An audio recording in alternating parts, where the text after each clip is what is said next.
Here's my sabbatical report on New Zealand in a two-sentence nutshell.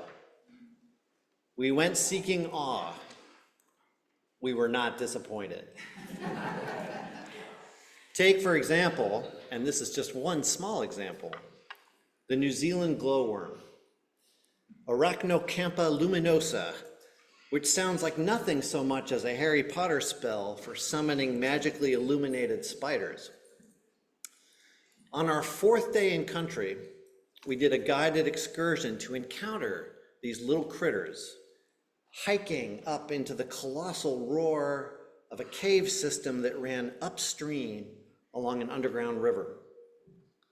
Eventually, we turned away from the deafening rush of water and stepped into a flat-bottomed boat. That's when our guide turned off the cave lights.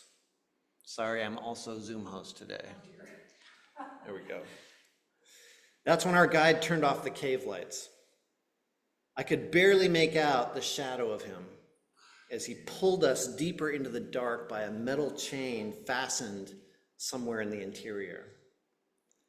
At first, green pinpricks like periods on an 80s computer floated toward and away from us in strange constellations.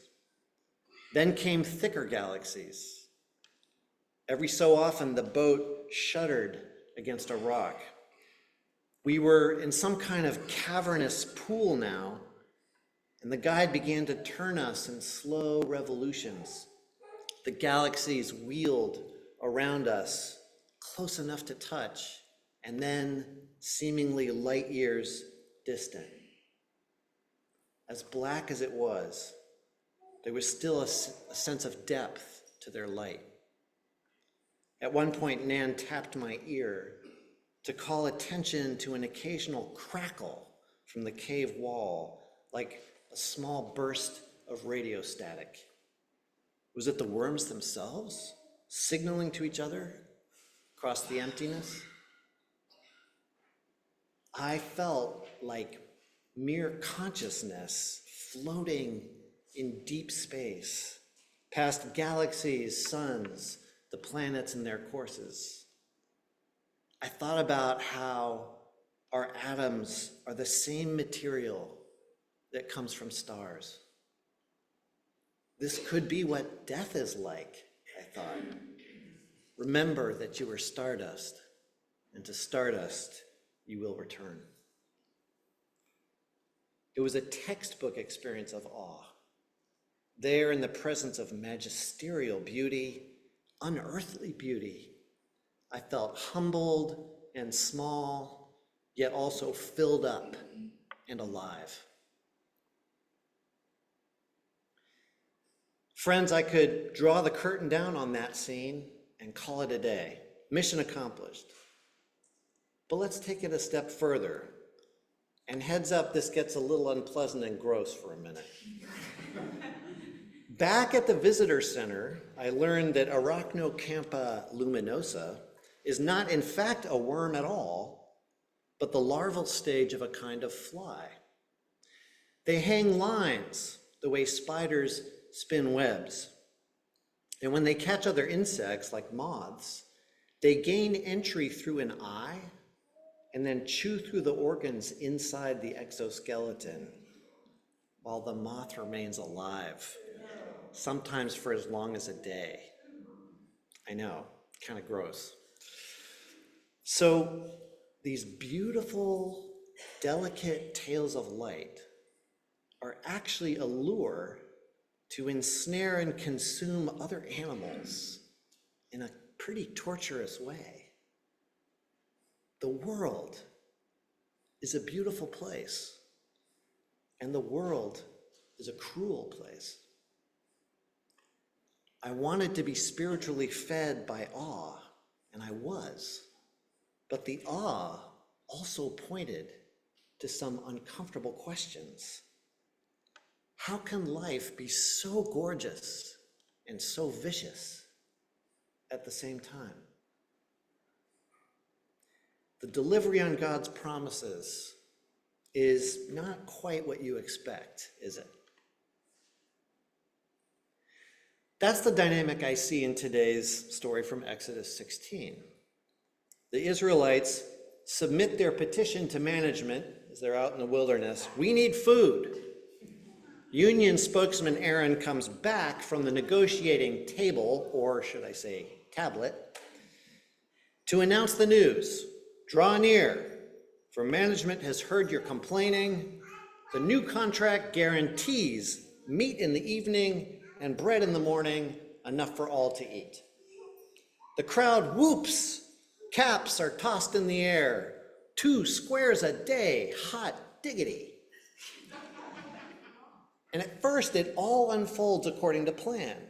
A feast of quail under glass, beneath the desert stars, a warm, full-bellied sleep, until the following morning, when the Israelites awaken not to the yeasty scent of fresh baguettes and clay-fired pita, but to this flaky, pale layer of whatever that is spread all over everything. It looks like morning frost. It tastes like dry wafers with maybe the faintest hint of coriander and honey if you use your imagination. What is this stuff? Bread, says the union's president and chief negotiator, Moses. Ha, ha, ha, that's hilarious. What is it really? It's bread in fulfillment of line 1B of the new contract. You have got to be kidding me. Bread? This is nothing like bread. I knew we shouldn't have chosen an Israelite president with an Egyptian name. In fact, it was so not bread that they gave it another name, manna, as in, oh, manna, did we get screwed? But you know what, folks? The end of this chapter in Exodus, which we didn't read today, tells us that the Israelites subsisted on this manna for 40 years. The delivery on God's promises is not quite what you expect, is it? The manna may not be tasty, but it is still nourishing. The awe may not be simple, but it is still awesome. The world is still a place of exquisite wonder, even while it is resolutely itself shot through with disappointment and cruelty and trauma. The real question, I suppose, is how we reconcile this truth with a God of love. How do we celebrate life as it is, not as we wish it to be? How do we make our song, Alleluia, Alleluia, Alleluia, even at the grave? I don't know. In the best moments, I do have a sense of God in the presence of all this. I do experience God, or what I call God, in the awe. And I'm also not ready to give up on the idea that God is love, kindness, light, goodness in the world. My dad, not a religious man, recently observed to me how nature seems to be about throwing multitudes of organisms into life so that a few can survive long enough to reproduce. He's right. And I guess it helps to think of these processes of death and life, of suffering and pleasure, in some immense balance, some mystery beyond my puny brain to encompass. If I zoom out like that and consider creation writ large as a reflection of its creator, what are the qualities that get displayed? God is extravagant. God is multitudinous. God is abundant. God is an unseen higher order inside of which all the chaos roils. God is cycles. God is. That's how God names God's self in Moses' encounter with the burning bush, earlier in this very book of the Old Testament. Tell them, I am sent you. And this thinking, as often does, leads me to the book of Job. Where were you when I created the universe out of nothing?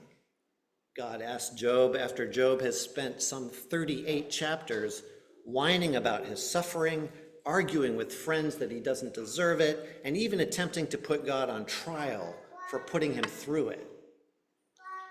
Were you there when I laid the foundations of the earth? God asks.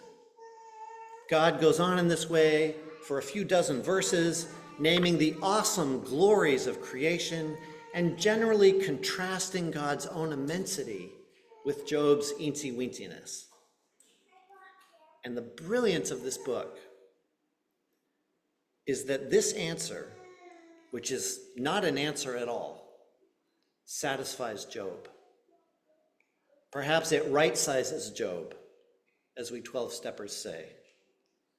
The text doesn't elaborate, but something happens in this humbling encounter with the divine. It does not give Job the understanding he seeks. It does not justify his suffering. But somehow it is like the light of 1,000 glowworms deep inside a cave. Somehow it is like manna in the wilderness. Somehow it is enough. Amen.